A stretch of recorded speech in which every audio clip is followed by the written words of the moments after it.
Hello दोस्तों, आज जो टॉपिक हम डिस्कस करने जा रहे हैं वो है डेट इक्विटी रेशियो। किसी भी कंपनी की लॉन्ग टर्म सॉल्वेंसी को चेक करने के लिए ये एक बहुत अच्छा एनालिसिस रेशियो है किसी भी इन्वेस्टर के लिए। तो चलिए शुरू करते हैं। डेट इक्विटी रेशियो को जानने के लिए एक एग्जांपल हम ले लेते हैं। तो मान लीजिए कि कोई कंपनी है जिसको एक्सपेंशन एक्टिविटीज़ करनी है। अब वो एक्सपेंशन एक्टिविटीज़ करने के लिए उसको रिक्वायरमेंट होगी फंड्स की। अब वो फंड्स वो कहाँ से लेके आएगा?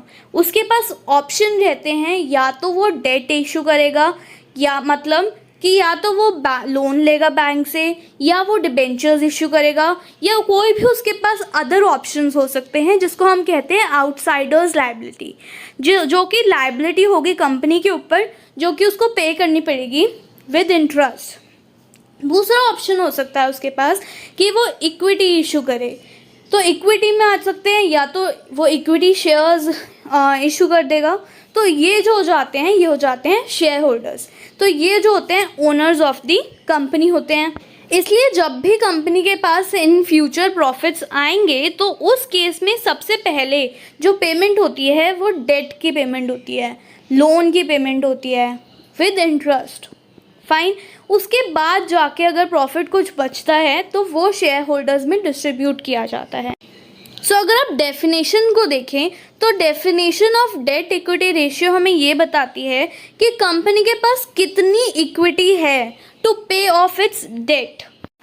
अब हम देखेंगे डेट इक्विटी रेशियो का फॉर्मूला। तो डेट इक्विटी रेशियो का फॉर्मूला जो रहता है that is total date upon total equity. Total date में क्या आ जाते हैं, जितनी भी आउटसाइडर्स लायबिलिटी होगी वो टोटल डेट में आ जाएगी, एंड इक्विटी होगी शेयर होल्डर्स फंड। किसी भी रेशियो को जान लेने के बाद डिपेंड करता है उसका इंटरप्रिटेशन पे कि वो हम उसको कैसे इंटरप्रेट करते हैं। डेट इक्विटी रेशियो जो है वो एसोसिएटेड रहता है रिस्क के साथ में। अगर मेरा डेट इक्विटी रेशियो हाई होगा तो वो हम इंडिकेट करता है कि that is a risky investment, which shows कि कंपनी ने डेट ज़्यादा ले रखा है अपनी ग्रोथ एक्टिविटीज़ को करने के लिए। अब हमने बात कर लिए कि डेट इक्विटी रेशियो हाई जो होता है वो इंडिकेट करता है कि वो हाई रिस्की है ज़्यादा। अब डेट इक्विटी रेशियो होना कितना चाहिए? अगर मेरा डेट इक्विटी रेशियो 1 से ज़्यादा है वो इंडिकेट करेगा कि वो ज़्यादा रिस्की है, और 1 से कम होगा तो वो कंसीडर होगा less risky. Being an investor, अगर आप इक्विटी में इन्वेस्ट करते हैं तो आपको ये चीज़ देखनी होगी कि कोई भी कंपनी का डेट इक्विटी रेशियो जो हो वो 1 से कम हो। चलिए अब हम देखते हैं वेरियस कंपनीज के debt equity ratio. Let's start. We are going to use ticker for this, and आप भी यही यूज़ कर सकते हैं वेबसाइट ticker.com। एंड यहाँ पर हम सबसे पहले देख रहे हैं मैरिको लिमिटेड। अब आप इस कंपनी को अगर जानते हो कि ये क्या प्रोडक्ट्स बनाती है तो इसके प्रोडक्ट्स देख लीजिए, पैराशूट, सफोला है। ऐसी कंपनीज़ को FMCG कंपनीज़ कहा जाता है। इसका अगर हम रेशियो देखें डेट इक्विटी रेशियो, आप देखेंगे इसका डेट इक्विटी रेशियो जो है 0.03 है। दैट मीन्स ये लेस रिस्की है, इसके पास डेट कम है। फाइन। इसके हमने देखे चार्ट्स। अब हम देख रहे हैं इसका पीयर्स हमने मैरिको का, ये है जाइडस वेलनेस लिमिटेड। अगर आपने सुना हो, ये कंपनी कुछ टाइम पहले ये हिंस के साथ अमेलगमेट हो गई थी, एंड इसका अगर हम डेट इक्विटी रेशियो देखें तो इट्स 0.47, जो कि 1 से कम है। फाइन। अगला हम देखेंगे, next we see for let's say IRCTC। ये एक गवर्नमेंट कंपनी है, PSUM मतलब।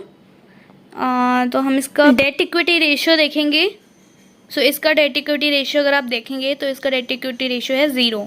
इसका मतलब क्या है कि इस कंपनी के पास कोई डेट नहीं है, 0 डेट है इसके पास। अगर आप इसका चेक करेंगे जाके तो इसके पास कोई डेट नहीं है। फाइन।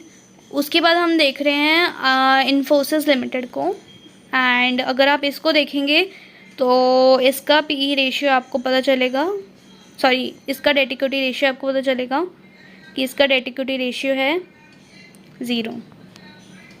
देख सकते हैं आप, 0 इसका डेट इक्विटी रेशियो है। सो इसका मतलब क्या है कि हम लोग सोचते थे जैसे स्कूल में कि हम पढ़ते थे कि डेट इक्विटी रेशियो जो होगा होना चाहिए 1:1 का होना चाहिए, तो बट ऐसा नहीं है। कंपनी वो ज़्यादा हो सकती है जिसका डेट इक्विटी रेशियो 0 हमें मिलेगा। फाइन।